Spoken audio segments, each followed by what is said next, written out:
أعوذ بالله من الشيطان الرجيم بسم الله الرحمن الرحيم اللهم صل على محمد وعلى آله وصحبه وسلم. Àmín. A kí gbogbo àwọn tí à ń wò wá káàkiri gbogbo àgbáńlá ayé.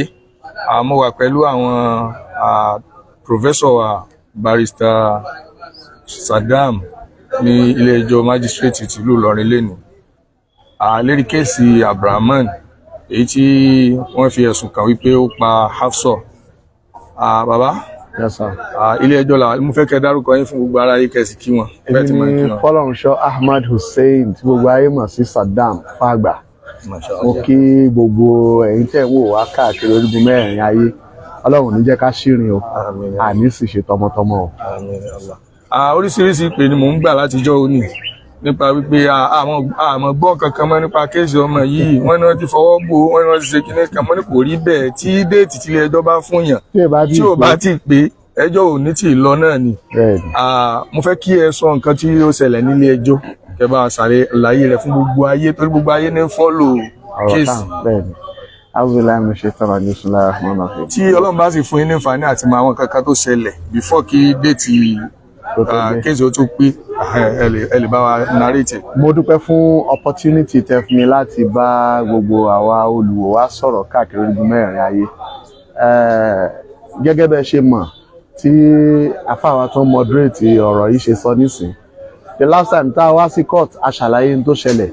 Látọjọ́ náà sóní kò sí nǹkan kan tẹ́nìkan kan lè ṣe àfi kọ́jọ́ tí kóòtù bá mú kó pé ọjọ́ ọ̀hún ló pé yìí kóòtù ọ̀hún náà la wà yìí a sì ń ṣe tán nínú kóòtù nísìnyí.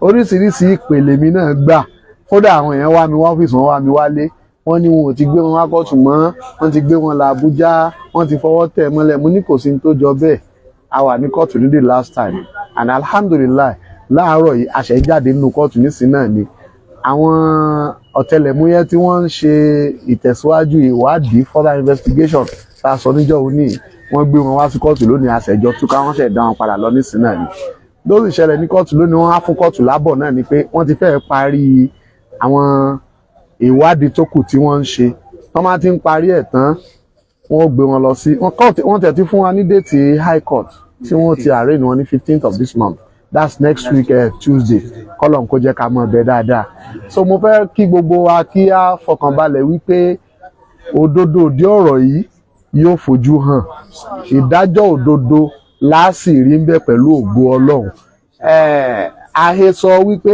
wọ́n lọ́wọ́ ìnàkí ni wọ́n bá irọ́ ni gbogbo ẹ̀ o kò sí ní tó jọ àhesọ wípé wọ́n ti gbé wọn kúrò nílẹ̀ nìkan kan ò mọbi tán wà mọ́ irọ́ ni o gbogbo ayé ló mọbi tí wọ́n wà wọ́n sì gbé wọn wá kóòtù lónìí tí gbogbo ẹni tó wà ní court premises yìí àwọn tó rí inú kóòtù wọ́n rí wọn gbà tán kó wọn jáde nínú mọ́tò àti gbà tán kó wọn ọbẹ̀ padà àwọn táwa nínú kóòtù a rí wọn tá a fi ṣe proceedings lénìí so ibi tí kóòtù fi ọ̀rọ̀ sí náà ni wípé wọ́n máa ti arraign ni wọn ní high court ní 15th á padà sí kóòtù yìí ní 22nd láti wá terminate FIR eléyìí torí òfin Nàìjíríà ò fara mọ́ kéèyàn máa jẹ́ ẹjọ́ ọ̀daràn méjì pọ̀ lẹ́ẹ̀kan náà lórí ẹ̀sùn ẹyọ kan double jeopardy ni wọ́n ń pè ní abẹ́ òfin ìdí nìyẹn wọ́n máa fi ti gbé wọn lọ ilé ẹjọ́ tó ga gẹ́gẹ́ bọ́n ti gbé wọn lọ síbẹ̀ yìí ní high court wọ́n máa ti arraign ni wọn tí ilé ẹjọ́ ti take plea wọn níbẹ̀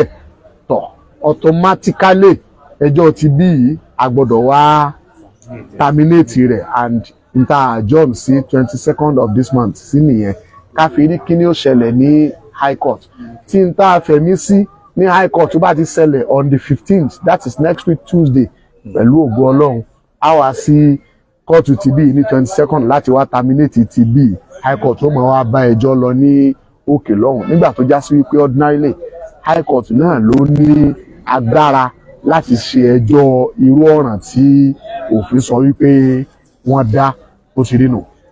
ẹsẹ̀ gàgà fún àfọ̀mọ́ lẹ́kùnrẹ́rẹ́ ní nǹkan bí ìjẹrin sẹ́yìn ní agba ìpè kan wọ́n ní wọ́n ti tún nawọ́ gán àwọn kan tí wọ́n ní ọkà pé àwọn jọ lọ́wọ́ nínú ìṣẹ̀lẹ̀ yìí ẹgbọ́n sẹ́ni òótọ́ ni àbẹ́yìn tí ẹ̀gbọ́n nípa. a ní information kankan nípa yìí o kò sì sí information kankan ní kóòtù nípa rẹ̀ àwọn tá sì kó wá sí kóòtù lónìí wọn ò lé sí 5 tí wọ́n ń jẹ́ tẹ́lẹ̀tẹ́lẹ̀ náà tí a fi sọ pé bóyá rú tó jọ bẹ́ẹ̀ ṣẹlẹ̀ àti gbọ́n kankan nípa ẹ̀. ẹ ṣeun. Èyí tí mo tún fẹ́ béèrè ni wípé nígbà tí ìwádìí sì ń lọ lọ́wọ́ tí wọ́n ní àwọn ò tí ì parí ìwádìí wọn. Yes sir. ṣé ó túmọ̀ sí wípé àwọn ọ̀daràn yìí wọ́n sì wà ní àbí afurasí ọ̀daràn ṣé wọ́n sì wà ní àkàtà àwọn ọ̀tẹlẹ̀múyẹ́ yìí náà? Bẹ́ẹ̀ ni àkàtà wọn náà ni wọ́n ní láti wà torí wípé ẹ̀ríkẹ́ nígbà tí ọlọ́pàá mú wọn jọ sí ọlọ́pàá láwọn ti parí ìwádìí tàwọn náà fi gbé wọn wá sí kóòtù.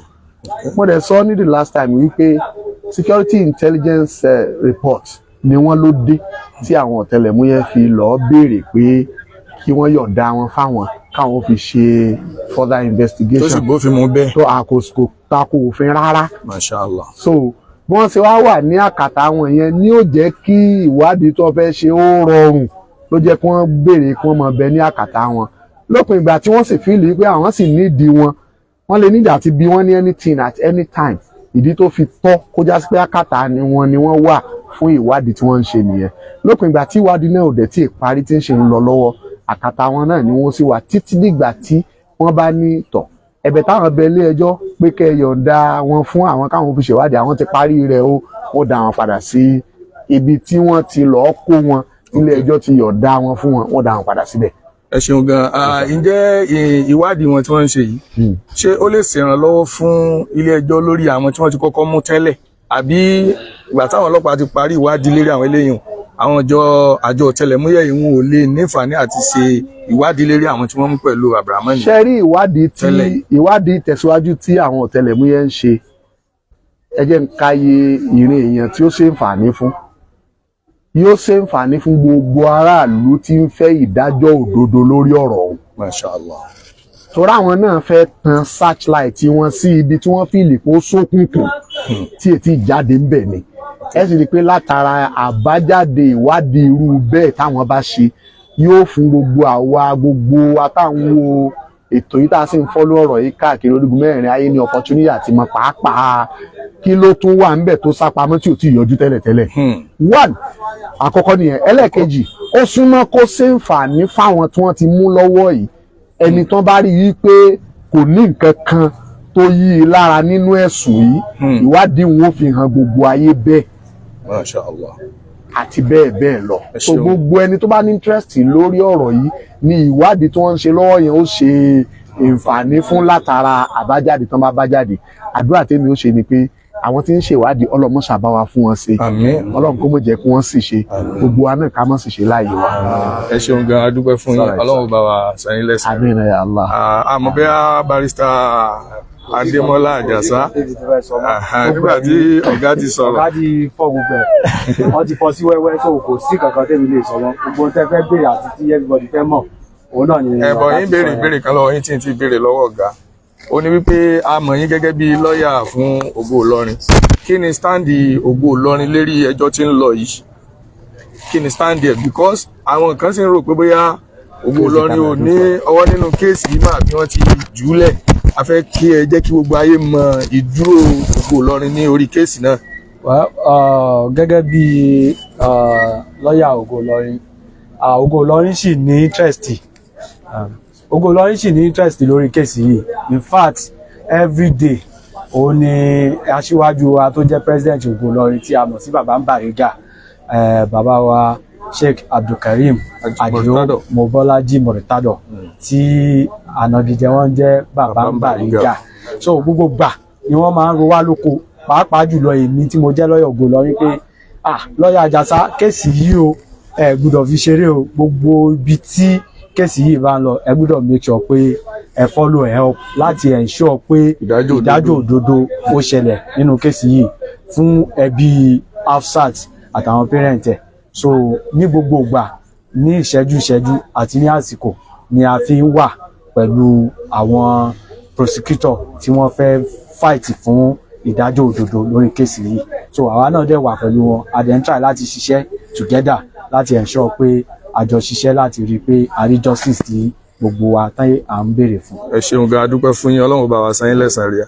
Ìmọ̀ràn ráńpẹ́ láti ẹnu tèmi náà fún gbogbo ẹni tí yóò gé fídíò lórí prógrámù wa yìí àbí ẹlòmíín náà tó wá láti wá gbé prógrámù yìí àwọn àjọ ọ̀tẹlẹ̀múyẹ́ àti àwọn àjọ ọlọ́pàá wọ́n kìlọ̀ fún ẹni tí ó bá gé àbí tí ó sọ̀rọ̀ lórí àwọn program. Now complainant, which is the family of the deceased. Can you just give us a brief of what happened in the court today? Well, for clarity's sake. What happened today, the matter is slated for further mention.